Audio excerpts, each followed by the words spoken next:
Hello बच्चों। Class 11th की physics में इस समय हम सब लोग प्रत्यास्थता नाम का चैप्टर पढ़ रहे हैं और इसके पिछले लेक्चर्स में हम सब लोगों ने लगभग इस चैप्टर से संबंधित जितने भी परिभाषाएं थी, जो जो चीजें थी वो कंप्लीट कर लिए। इस लेक्चर में हम सब लोग इस चैप्टर का एक मोस्ट इम्पॉर्टेंट टॉपिक पढ़ने वाले हैं, या कह सकते हैं एक मोस्ट इम्पॉर्टेंट प्रश्न पढ़ने वाले हैं, और इसके बाद वाले लेक्चर में इस चैप्टर का सबसे मोस्ट इम्पॉर्टेंट डेरिवेशन पढ़ेंगे और फिर इसके बाद ये चैप्टर समाप्त हो जाएगा और इसके न्यूमेरिकल्स हम सब लोग बालाजी प्रकाशन से इसके बाद पढ़ेंगे, सॉल्व करेंगे उनके क्वेश्चंस को। तो चलिए शुरू करते हैं। तो आप सभी बच्चों का हमारे अपनी प्यारे यूट्यूब चैनल आदर्श डिजिटल क्लासेस में स्वागत है। अगर आप चैनल में नए आए हो तो उसे सब्सक्राइब कर लीजिएगा, क्योंकि इस चैनल पर हम सब लोग बालाजी प्रकाशन के, चाहे वो मैथ हो चाहे वो फिजिक्स हो, आगे चल करके हम केमिस्ट्री के भी न्यूमेरिकल्स को सॉल्व करेंगे। चलिए शुरू करते हैं।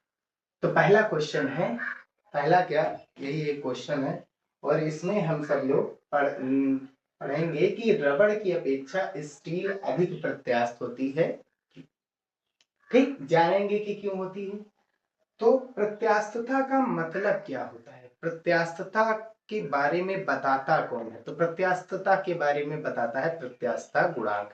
प्रत्यास्थता गुणांक वह भौतिक राशि है जो हमें बताता है कि कोई भी वस्तु कितनी क्षमता है उस वस्तु की, वो वस्तु खींचने पर कितना विरोध करेगी, उस वस्तु का आकार बदलने पर उसमें कितना विरोध करने का गुणधर्म होगा, उसका उसकी क्षमता कितनी होगी, वो कितनी ताकत से वो विरोध करेगी, इसके बारे में बताता है प्रत्यास्थता गुणांक। पिछले वीडियो में हम सब लोगों ने जाना भी था। ठीक है, तो अगर हम इस टॉपिक की बात करें तो इस टॉपिक में एक हमने वस्तु ली है, दो वस्तुएं ली है, एक है स्टील और दूसरी है रबर। क्या करेंगे, दोनों पर हम समान द्रव्यमान का एक वस्तु लटकाएंगे। जैसे इस वाले पे m द्रव्यमान की एक वस्तु लटका दी गई, ठीक है, और इस वस्तु पर भी m द्रव्यमान की एक वस्तु लटका दी गई। अब हम ये चीज तो जानते हैं, अगर कोई वस्तु का द्रव्यमान m है, ठीक है, वो लटकाई गई हो चाहे जो भी हो, कहीं पर भी हो, तो अगर पृथ्वी के क्षेत्र पर है, पृथ्वी के क्षेत्र में है, पृथ्वी के गुरुत्वीय क्षेत्र में, तो नीचे की ओर पृथ्वी के केंद्र की ओर एक बल लगेगा mg, जो कि इसका भार होता है, और पृथ्वी इसे जिस बल से खींचती है वो होता है गुरुत्व बल। ये गुरुत्व बल का भी फार्मूला एक होता है, जो कि वस्तु का भार होता है।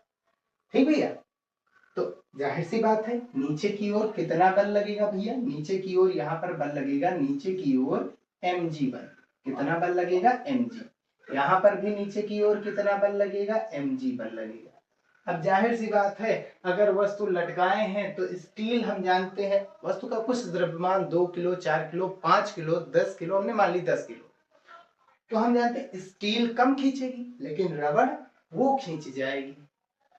ठीक, हम ये जानते हैं कि रबड़ ज्यादा खींचेगी और स्टील कम खींचेगी। तो रबड़, ये हो गई हमारी स्टील। स्टील में कितना परिवर्तन आया है, एल का आया है। स्टील, रबड़ की लंबाई कितनी बढ़ी है, एल की बढ़ी है, लेकिन भैया ये रबड़ है तो इसलिए हम इसके साथ सफिक्स में आर जोड़ देंगे, और ये स्टील है तो इसलिए सफिक्स में इसके साथ हम क्या जोड़ देंगे, एस जोड़ देंगे। हमने दो वस्तुएं ली हैं, एक स्टील है और एक रबड़ है, दोनों की लंबाइयां सेम है। हमको प्रत्यास्थता गुणांक के बारे में जानना है। प्रत्यास्थता गुणांक हमें ये बताता है कि कोई भी वस्तु कितनी प्रत्यास्थ है, कितनी उसकी क्षमता है, वो कितना खींचने का विरोध करेगी, आकार बदलने का विरोध करेगी, ये चीज बताता है। ठीक, तो हम प्रत्यास्थता गुणांक के आधार पर ही बता सकते हैं कौन अधिक प्रत्यास्थ है, तो वही चीज हम निकालेंगे। तो प्रत्यास्थता गुणांक के लिए हम सब लोगों को प्रतिबल और विकृति चाहिए, और प्रतिबल मतलब एक बल होना चाहिए, और विकृति मतलब उस बल के कारण कितना आकार परिवर्तित हुआ, वस्तु में कितना दोष आया है। ठीक, तो हमने एक स्टील ली, जितने आकार की स्टील है, जितने द्रव्यमान की रबड़ है, सेम वही चीज है, कुछ भी नहीं, भौतिक अवस्था दोनों की बराबर है, दोनों की मोटाइयां लंबाइयां सभी बराबर है, वजन दोनों का ही हम मान लेते हैं बराबर है। चलिए ठीक, अब इससे m द्रव्यमान वाली वस्तु 10 किलो की वस्तु लटकाएंगे तो इसमें कम खिंचाव आएगा, स्टील है ना। लेकिन हम जानते हैं रबड़ है तो रबड़ ज्यादा खिंच जाएगी। तो अगर इससे वही जितना m द्रव्यमान की वस्तु ऊपर लटकाई गई स्टील में वही रबड़ में लटकाएंगे तो ये ज्यादा खींचेगी। अर्थात इसमें कितना आया दोस्त LR का और इसमें कितना आया LS। अब बड़ा कौन है भैया, हम जानते हैं LR बड़ा होगा और LS क्या होगा, छोटा होगा, है ना।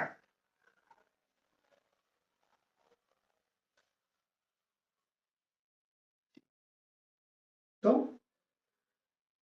यंग प्रत्यास्थता गुणांक बराबर क्या होता है, अनुदैर्ध्य प्रतिबल यंग प्रत्यास्थता गुणांक। प्रत्यास्थता गुणांक भी कितने प्रकार के होते बता दिया गया था, अनुदैर्ध्य प्रतिबल बटा अनुदैर्ध्य विकृति, अनुदैर्ध्य विकृति, ठीक भैया। अब अनुदैर्ध्य प्रतिबल क्या होता है, अनुदैर्ध्य प्रतिबल क्या होता है, इसको गामा कह दीजिए या यंग प्रत्यास्थता गुणांक कहिए, ठीक है। तो जो यहाँ पर ये लिखा वाई या गामा, इसको क्या बोलते हैं हम सब लोग, यंग मॉडुलस, यंग्स मॉडुलस या यंग का प्रत्यास्थता गुणांक, ठीक भैया। ये हमें बताते हैं कि कोई भी वस्तु कितना अधिक प्रत्यास्थ है, ठीक है, कितना वो खिंचाव करने में विरोध करेगा, कितनी वस्तु की आंतरिक रूप से कितनी क्षमता है। प्रतिबल बराबर होता है बल बटा क्षेत्रफल। प्रतिबल बराबर क्या पढ़े थे, बल बटा क्षेत्रफल, वो भी कैसा, अनुप्रस्थ क्षेत्रफल, अनुप्रस्थ काट का क्षेत्रफल। देखिए जैसे ये अनुप्रस्थ काट का क्षेत्रफल कुछ ऐसा होता है। अगर आप चार्ट को तोड़ेंगे, हमने बताया भी था, चलिए देखते हैं कुछ, कोई वस्तु, एक पेन लेते हैं। तो हमने एक पेन लिया, ये क्या है, पेन का अनुप्रस्थ काट का क्षेत्रफल। ये हमेशा कैसा होता है, वृत्ताकार। इसका क्षेत्रफल, अनुप्रस्थ काट का क्षेत्रफल हमेशा पाई आर स्क्वायर होता है। खिंचाव इधर ही हुआ है, ठीक है। अगर पिछला वीडियो देखा है तो आप सब लोग जानते भी होंगे, बल बटा क्षेत्रफल। अब अनुदैर्ध्य विकृति बराबर क्या होती है, अनुदैर्ध्य विकृति बराबर होता है कि परिवर्तन, लंबाई में परिवर्तन, क्योंकि अनुदैर्ध्य की बात हो रही ना, लंबाई में परिवर्तन बटे प्रारंभिक लंबाई। हम ये ओवरऑल सभी विकृति की बात फार्मूला लिख दिए दे रहे हैं, ठीक भैया। परिवर्तन बटे प्रारंभिक मान या परिमाण, अब चाहे आप लंबाई का लीजिए चाहे आप आयतन का लीजिए, ठीक भैया। फिर आगे, बल को हम किससे लिखते हैं, F से, और क्षेत्रफल को किससे लिखते हैं, A से, बटा परिवर्तन कितने का आया है, परिवर्तन कितने का आया है, देखिए परिवर्तन L का है और प्रारंभिक मान, देखिए परिवर्तन दोनों में L ही है, बस यहाँ सफिक्स में R है क्योंकि रबड़ है, यहाँ सफिक्स में S है क्योंकि ये स्टील की बात कर रहा है। कुल मिलाकर के यहाँ भी L है, यहाँ भी L। अभी हम L लिख रहे हैं, लास्ट में स्टील और रबड़ का अलग अलग निकालेंगे तो उसके लिए अलग अलग लिख देंगे, ठीक। तो और प्रारंभिक मान, प्रारंभ में कितनी लंबाई थी, कैपिटल L, ठीक। तो ये क्या हो जाएगा, परिवर्तन स्मॉल l है और प्रारंभिक मान लंबाई का कितना था, कैपिटल है। तो ये जाएगा ऊपर और ये आ जाएगा नीचे। तो हमको फार्मूला मिल गया, गामा बराबर कितना, F L अपॉन A, कुछ जगह डेल्टा L भी लिखा है, कोई दिक्कत नहीं, उसमें क्या है, स्मॉल l लंबाई मानी गई थी तो इसीलिए उसमें डेल्टा L लिखा। अब भैया हम सब लोग फार्मूला तो जान ही गए हैं, अब हम सब लोग क्या बात करेंगे, हम सब लोग इसकी बात, सबसे पहले ये स्टील है तो स्टील का प्रत्यास्थता गुणांक क्या है, गामा, लेकिन स्टील की बात कर रहा तो S। और रबड़ का प्रत्यास्थता गुणांक को हम किससे लिखते हैं, गामा से या वाई से, और ये रबड़ है तो सफिक्स में क्या लिख देंगे, R। तो हम सबसे पहले किसके लिए निकालेंगे भैया, रबड़ के लिए। किसके लिए निकालेंगे, ऊपर स्टील है तो स्टील के लिए, स्टील है। अच्छा एक लाइन और भी देख सकते थे हम सब लोग, क्योंकि हम लोग जानते हैं कि बल नीचे की ओर कितना लग रहा है, mg, बल कितना लग रहा है नीचे की ओर, mg, ठीक।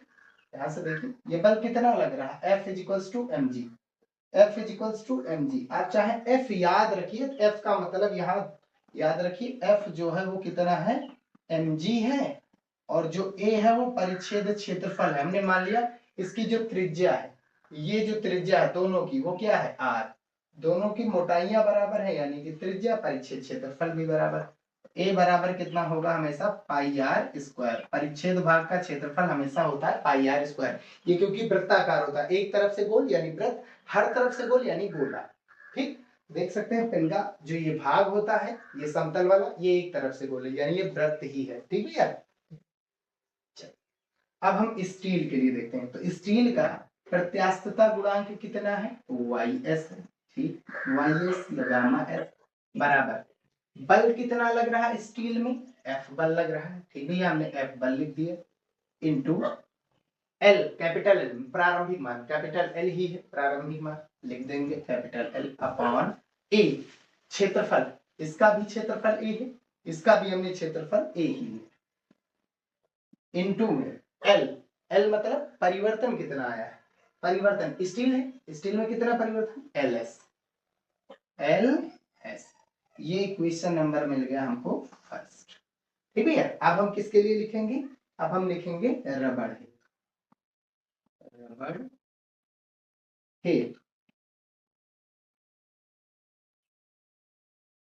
ठीक, तो रबड़ के लिए प्रत्यास्थता गुणांक का मान कितना है, यही फार्मूला लगाएंगे, कितना है, गामा आर लिख देंगे बराबर, बल कितना लग रहा है, दोनों में बल भैया बराबर है, बल इसमें भी F है, इसमें भी कितना है, इंटू इंटू L, L यहां से फार्मूला L, प्रारंभिक मान कितना था, capital L, capital L upon A, परिच्छेद क्षेत्रफल दोनों का सेम, मोटाइयां सेम, यानी परिच्छेद क्षेत्रफल सेम। L मतलब परिवर्तन कितने का आया है, इसमें कितने का परिवर्तन है, LR का। ये बन गया इक्वेशन नंबर सेकंड।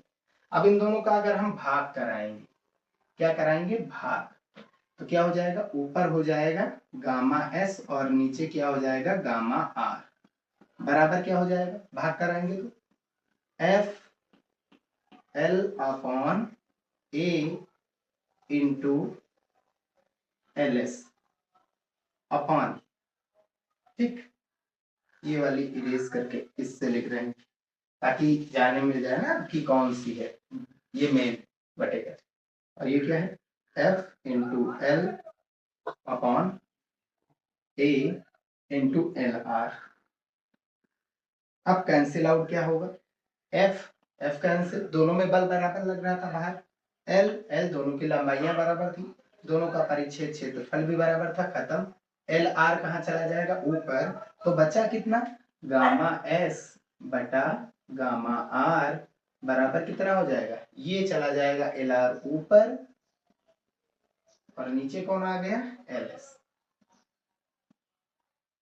ठीक, अब हम गामा इसको इधर भेज देंगे, तो गामा S की वैल्यू कितनी हो जाएगी, गामा S की वैल्यू गामा R और इनटू में ब्रैकेट LR अपॉन LS, ये बन गया हमको मिल गया भैया सूत्र। ठीक, ये मिल गया हमको रिलेशन। अब अच्छा ये बताइए कौन ज्यादा खींचा, किस में परिवर्तन ज्यादा है, अगर 5 किलो का वजन हम रबड़ में टांग देंगे और या फिर स्टील में, तो बात किस में खिंचाव ज्यादा है, जाहिर सी बात है रबड़ में आएगा। तो रबड़ में LR यानी LR की वैल्यू ज्यादा है और LS की वैल्यू कम है। ठीक है, क्योंकि LR इज ग्रेटर देन, ज्यादा खिंचाव आएगा ना LR में, बहुत ज्यादा है भैया, वो रबड़ वो ज्यादा खींचेगी, स्टील कितना खींच जाएगी, आप जानते ही हैं स्टील कम खींचेगी, is more greater than LS। ठीक है, LR is more greater than LS, यानी कि रबड़ में खिंचाव परिवर्तन ज्यादा होगा और स्टील में कम होगा। अब बताइए बड़ा कौन है, ऊपर कौन है R, नीचे कौन है S, बड़ा कौन है R, छोटा कौन है S। अब बताइए ये बड़ा है, LR बड़ा है, और ये क्या है छोटा, बड़े को छोटे से भाग कराएंगे हमेशा मान 1 से बड़ा आएगा, भाई अगर 5 को हम 2 से भाग कराएंगे तो मान बड़ा आएगा, 3 को हम 2 से भाग कराएंगे मान बड़ा आएगा, 10 को हम 7 से भाग कराएंगे मान बड़ा आएगा, 20 को हम 3 से भाग कराएंगे मान बड़ा आएगा, क्योंकि ऊपर बड़ा है और नीचे छोटा है, यानी ये मान 1 से बड़ा आएगा। ये बड़ा है, ये 1 से क्या है, बड़ा है। अब एक चीज याद रखिए, ये मान अगर 1 से बड़ा है, ये मान अगर 1 से बड़ा है, तो हमेशा गुणा किसकी तरफ कराया जाता है, हमेशा गुणा उसी की तरफ कराया जाता है जो छोटा होता है।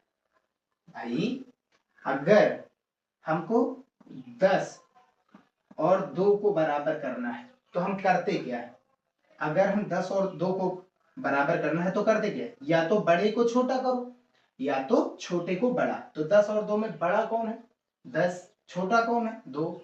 तो या तो 2 की तरफ 5 से गुणा करो जो कि 1 से ज्यादा है, 1 से ज्यादा वाले का ही तो गुणा कराएंगे भैया, ठीक। या तो 2 की तरफ 5 से गुणा करो या तो 10 की तरफ 5 से भाग करो, तभी तो दोनों बराबर है। अब देखिए यहाँ पर अगर हम LR का मान दिए दे रहे हैं, LR का मान एग्जाम्पल के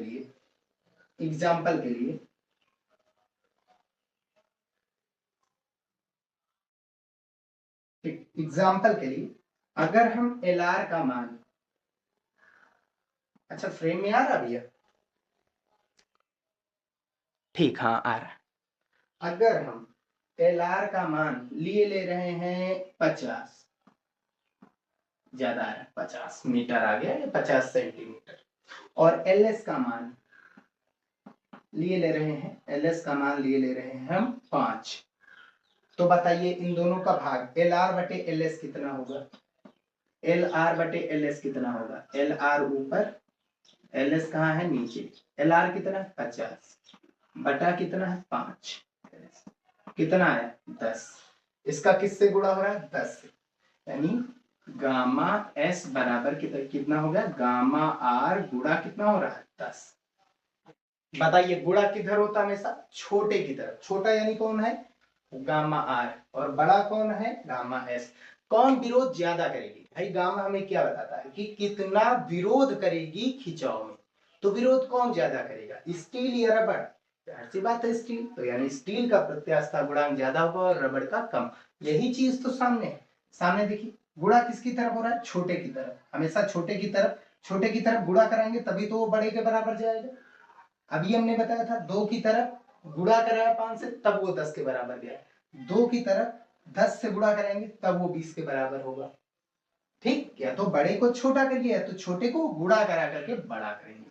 तो हम लोग ये जान गए हैं कि जो गामा S है वो ग्रेटर देन है किससे, गामा R से, यानी कि स्टील की प्रत्यास्थता गुणांक ज्यादा है और रबड़ की प्रत्यास्थता गुणांक कम है। क्यों, क्योंकि रबड़ ज्यादा खींच रहा है और स्टील कम खींच रहा है, तो विरोध किसका ज्यादा हुआ, विरोध स्टील का, यानी स्टील जो है वो अंदर से अधिक शक्तिशाली है और रबड़ कम है। बस यही चीज हमको प्रूफ करना था। अतः रबड़ की अपेक्षा स्टील अधिक प्रत्यास्थ है, क्यों, क्योंकि स्टील की प्रत्यास्थता गुणांक रबड़ से अधिक है।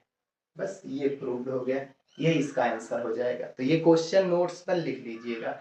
नेक्स्ट वीडियो में हम सब लोग खींचे हुए तार को खींचने में कितनी ऊर्जा संचित होती है, तार को खींचने में उस तार में कितनी ऊर्जा जाने वाली है, वो चीज पढ़ने वाले हैं। और इस चैप्टर का प्रयोग हम सब लोग, अब याद रखिए, इस चैप्टर का प्रयोग हम सब लोग कहाँ पर करते हैं, वहां पर करते हैं, जैसे झूला वगैरह उस रस्सी से हम झूलते हैं जिसमें लचक कम हो। अगर लचक ज्यादा होगी तो जाहिर सी बात है वो टूटने का डर रहता है, ठीक है। इसीलिए हैंगिंग ब्रिज वगैरह में जो रस्सियां लगती हैं उसकी प्रत्यास्थता गुणांक ज्यादा होती है, वो ज्यादा खिंचती नहीं है, ठीक भैया। यहीं पर हम वीडियो समाप्त करते हैं। वीडियो पसंद आया हो तो उसे लाइक कीजिएगा। मिलते हैं नेक्स्ट वीडियो में।